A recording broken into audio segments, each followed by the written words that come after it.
یہ کتنا چلا رہے ہیں آج کے ماحول میں. ضمن میں عرض کر دوں کہ فلاں جگہ یہ ہو رہا ہے، فلاں ظلم و ستم عام ہو رہا ہے، اور لوگ کبھی کیا تبصرے کرتے کبھی کیا تبصرے کرتے.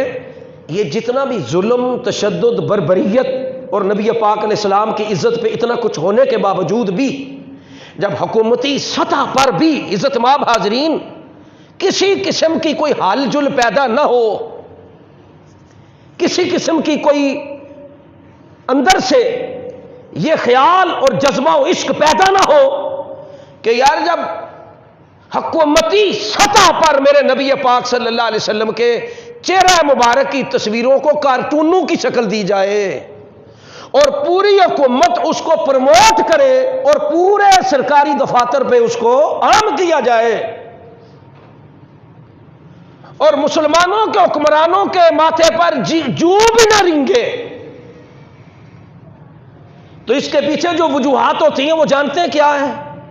یہ شریعت کا ایک مسلم اصول ہے جس کو ہم تسلیم کرنے کے لیے عوام ہی تیار نہیں نا، باقی کیا کریں گے. شریعت کا اصول یہ کہ امامت کی ہیں دو قسمیں، توجہ سے سنیں گے. ایک امامت صغرا ہے اور ایک امامت کبرا.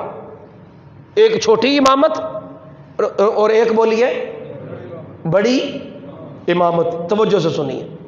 چھوٹی امامت کون سی ہوتی ہے؟ جو نماز میں امام صاحب ہماری امامت کرتے ہیں، اس کو فقہ اور شریعت نے امامت صغرا، یہ یاد کر لیں، یہ امامت اس کے لیے امامت صغرا کے لیے کچھ شرطیں ہیں. اگر وہ شرطیں پائی جائیں تو 2-3 صفوں یا چند صفوں کی امامت بندہ کر سکتا ہے. اور امامت کبرا پر تو وہ ہوتا ہے جو 2-3 صفوں کا نہیں، وہ تو پوری ملت کا امام ہوتا ہے. ہوتا ہے یا نہیں؟ اور امامت صغرا پہ جب آپ رکھنے لگے چھوٹا امام، کتنی پولی ہماری عوام ہے، اس کے لیے کہتے ہیں داڑھی جو ہے نا وہ ایک قبضہ ہو، اس سے کم اگر ہو تو کہتے ہیں یہ امامت کے لائق. بول چھوڑو، سادہ کوئی نہیں جو پتا ہے جی. میں کوئی سیاسی اگر کسی جماعت کی اگر سپورٹ میں بول رہا ہوں تو اللہ مجھے موت کے وقت کلمہ نصیب نہ کرے. میں اللہ اور اس کے رسول کی عزت کی بات کر رہا ہوں، کوئی میرا سیاسی ایجنڈا نہیں ہے. حضور کے منبر پہ بیٹھ کے اگر آپ کو پسند آئے باتیں تو آپ کہیں ٹھیک ہے، اگر نہ پسند آئے تو مجھے کہہ دیں قاری صاحب یہ باتیں نہ کیا کریں، میں جلا بسترا گول کر کے کہتے ہو ڈیرا لا لاں گا. لیکن جاگ کے جواب دیں، ایک سانس کا پتہ نہیں ہے. تو امامت صغرا کے لیے شرط داڑھی ہو، اور داڑھی بھی ایک قبضہ، یعنی ایک جسے مٹھی آپ کہتے ہیں، ایک قبضہ ہو. پھر وہ جو بندہ ہے وہ مومن ہو، اور مومن میں بھی اعلیٰ درجے کا مومن ہو، فاسق نہ ہو، کیونکہ فاسق اذان بھی نہیں دے سکتا اور اقامت بھی. اب بہار شریعت، بخاری شریف نہیں کہہ رہا، بہار شریعت فقہ کی کتاب ہے، اس کے اندر یہ مسئلہ ہے. فاسق کی قسمیں بیان ہوئی ہیں، اور ایک فاسق ہوتا ہے جو لک چھپ کے کبیرہ گناہ کرنے والا کو فاسق کہتے ہیں، اور ایک فاسق معلن ہوتا ہے جو اعلانیہ کبیرہ گناہ کرتا ہے. بڑی معذرت کے ساتھ میں مسئلہ بیان کر رہا ہوں، جو بندہ بالکل داڑھی منڈاتا ہے نا اسے شریعت فاسق معلن کہتی ہے. فاسق، اور فاسق معلن اگر اذان دے غیر فاسق کی موجودگی میں، یعنی وہاں کو داڑھی والا تھا اس کی موجودگی میں، مجبوری میں جائز ہے. مجبوری نہیں تھی، اس نے اذان دی تو اس کی اذان کے اعادہ کیا جائے. یعنی یہ رب کی طرف بلا رہا ہے تو اس کی اذان بلاوا پروردگار پر بھی اعتماد نہیں کر سکتے نا. اقامت پڑے تو اقامت کا بھی بول چھڑو اعادہ کیا جائے گا، لوٹائی جائے گی. جس کی اذان بھی نہیں، جو اقامت بھی نہیں پڑھ سکتا، مجھے بتائیں کیا شریعت اس کو امامت کے مصلی کی اجازت دے سکتی ہے؟ بولو سارے، نہیں نہ دے سکتی. اب یہ فاسق جو بندہ داڑھی منڈانے والا تو اذان بھی نہیں دے سکتا، امامت صغرا کیسے کرے گا؟ وہ بھی نہیں کر سکتا. تو جو بندہ سارا کچھ چٹ چٹائی کر کے کسی امامت کبرا کی سیٹ پہ بیٹھے، اور میں اور آپ سب مل کر اس کی مدد کریں اس کام میں، اور اس کے معاون و مددگار ہو جائیں، تو مجھے بتائیں کہ صرف وہ اکیلا امامت کبریٰ والا مجرم ہے یا ہم بھی مجرم ہیں؟ بولے سارے۔ قرآن تو یہ کہتا ہے وَتَعَاوَنُوا عَلَى الْبِرِّ وَالتَّقْوَىٰ، تعاون تمہارا ہونا چاہیے نیکی کے کاموں میں، وَلَا تَعَاوَنُوا عَلَى الْإِثْمِ وَالْعُدْوَانِ، برائی کے کاموں میں تمہاری مدد نہیں ہونی چاہیے۔ ایک بندہ ہے جس کو صحیح طریقے سے ختم نبوت خاتم النبیین کا لفظ بھی نہ آتا ہو، وہ قرآن کا ترجمہ کیسا کرے گا؟ جسے اس بک کی ریڈنگ ہی نہ کرنی آتی ہو، ٹرانسلیشن کیسے کرے گا وہ بندہ؟ یہ ایک فرد کی بات نہیں میں کر رہا، میں اجتماعی بات کر رہا ہوں۔ ہمارے ملک کا یہ بھی ایک جگہ لوگ تماشا اڑاتے ہیں کہ وہ دنیا کا آج نہیں پرانی بات ہے، دنیا کا وہ کون سا ملک ہے کہ جس کے وزیر تعلیم کو نام لکھنا نہیں آتا اپنا، وہ انگوٹھا لگاتا ہے؟ تو انہوں نے کہا اس ملک کا نام پاکستان ہے۔ کیا بولو؟ پاکستان ہے۔ جب آپ نے امامت صغریٰ کو ہی سمجھ لیا نا کہ یہ شرطیں ہیں، مومن بھی ہو اور اعلیٰ درجے کا مومن ہو، فاسق مومن نہ ہو، اور پھر پرہیزگار ہو، رب سے ڈرنے والا ہو، فاسق مومن نہ ہو، سرعام عورتوں اور مردوں کے ننگے ناچ میں بیٹھنے والا نہ ہو، عشق مصطفیٰ والوں کی سنگت میں بیٹھنے والا ہو۔ اور مجھے بتاؤ یزید کی کو چھوٹی سی نسبت تھی؟ یزید کا باپ، بولو صحابی، یزید کا باپ کو چھوٹی جی نسبت ہے؟ سنی شیعہ دے پیچھے رہ گئے سارے۔ یزید خود حافظ قرآن اور صحابی کا بیٹا، اور جو ایمان کی حالت میں صحابہ سے ملے اسے کیا کہتے ہو؟ کیا ہوتا ہے؟ میرا مجمع پڑھا لکھا، میرا دل خوش ہویا توڑا جملہ سن کے، اس طرح سارے بول کے میری حوصلہ افزائی بھی کرایا کرو۔ جو ایمان کی حالت میں صحابی سے ملے وہ کون ہوتا؟ بولو تابعی۔ اور تابعی کا مرتبہ پتہ کیا میرے نبی نے فرمایا؟ حضور علیہ السلام نے فرمایا وہ بندہ جنتی ہے۔ فرمایا لن تمس النار، اس بندے کو آگ چھوئے گی بھی نہیں۔ کس کو؟ فرمایا مرآنی، بخاری کی حدیث ہے، جس نے مجھے دیکھا، او رآ مرآنی، پھر میرے دیکھنے والے کو جس نے دیکھا وہ بھی جنتی ہے۔ خود تابعی، باپ صحابی، دادا صحابی، باپ کی بہن یعنی پھپھو نبی پاک کی بیوی حضرت ام حبیبہ۔ اب یہ حضور کی جو بیوی ہے یہ یزید کی سگی پھپھی ہیں، ام المومنین تو ہے، یزید کی رشتے میں کیا ہے بولیے؟ سگی پھپھی۔ اور حضور کی ان زوجہ کا یزید کیا لگا؟ پھپھی دا کی لگا؟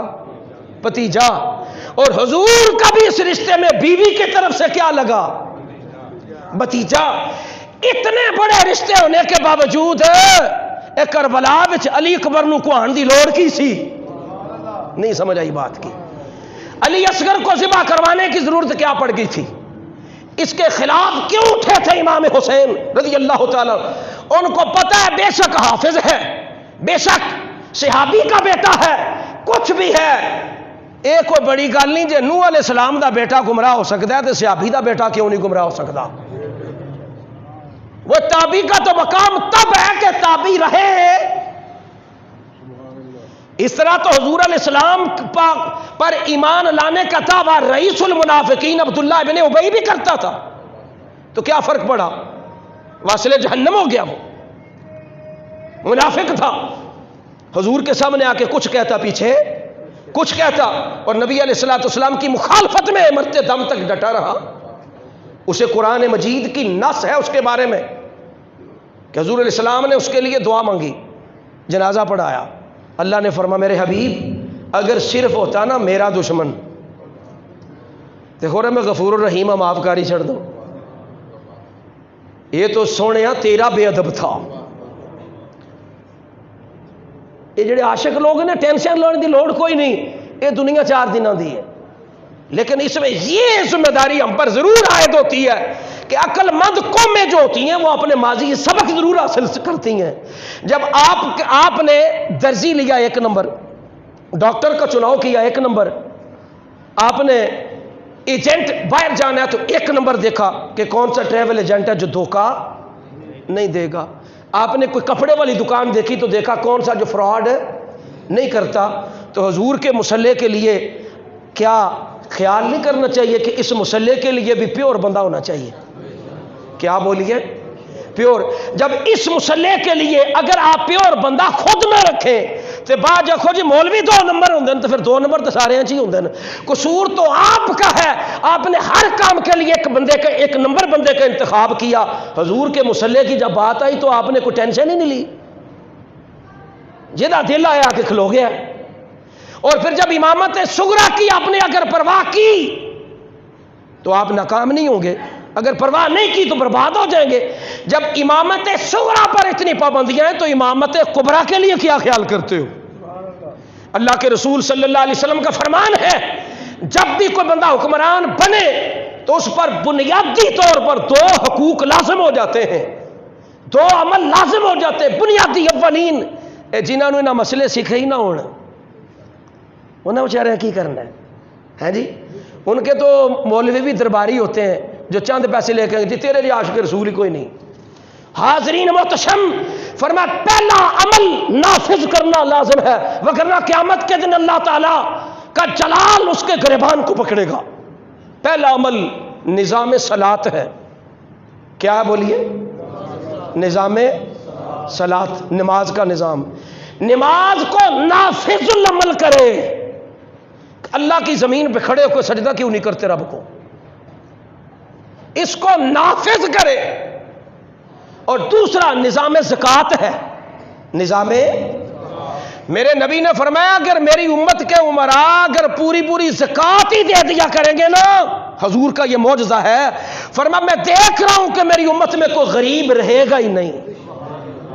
اور فرمایا جو کثرت کے ساتھ کلمہ پڑھ کے بھی جو کافر ہوں گے، میری نظر یہ دیکھ رہی ہے وہ کسی اور سبب سے نہیں، وہ فقیری و غربت و تنگ دستی کے سبب ہوں گے. فرمایا کاد الفقر ان یکون کفرا، قریب ہے کہ غریبی بندے کو کافر بنا کے چھوڑ دے. آج لوگ لکھتے ہیں اپنے پاسپورٹ کے اوپر جرمنی جانے کے لیے، یورپ جانے کے لیے، اگر وہ ریلیجیس مذہب کے خانے پہ مسلم لکھ دیں تو ویزا ہی نہیں لگتا. وہاں لکھ دے کہ یہ احمدی ہے قادیانی ہے، فوراً سے پہلے ویزا. وہ لوگ کہتے ہیں اسی بڑے سیانے ہیں صدیقی صاحب. میں نے کہا کیسے؟ وہ کہتے ہیں ہم کون سا ٹھڈوں کہہ رہے ہیں، ہاں میں نے تو ویسے ان کو ورگلایا ہے، لکھ کے تو اندر سے تو مسلمان ہی ہے نا. شریعت کہتی ہے جب تو نے لکھ کے سائن کر دیا نا تو اسلام سے تو بے دخل ہو گیا ہے، تیرے اسلام کا جنازہ نکل گیا ہے. اور آقا علیہ السلام نے فرمایا، مجھے یہ بخاری کی حدیث کا مفہوم ہے، مجھے اس اللہ کی قسم کھائی، واللہ فرمایا اللہ کی قسم کھا کے کہتا ہوں مجھے اپنی امت کا مشرک ہونے کا خطرہ نہیں، خطرہ اس بات کا ہے کہ فتنہ مال میں مبتلا ہو جائیں گے. حبے یہ مال کی تو محبت تھی کہ جس نبی اور جس کی آل پر نماز میں درود پڑھ رہا تھا اور نماز کے بعد کہہ رہی تھی اسی کی فوج جلدی آل نبی کو ذبح کرو، ہم نے نماز بھی پڑھنی ہے، لیٹ ہو رہے ہیں ہم. نہیں سمجھے بات؟ یہ کربلا کے منظر میں آپ کو پیش کر رہا ہوں.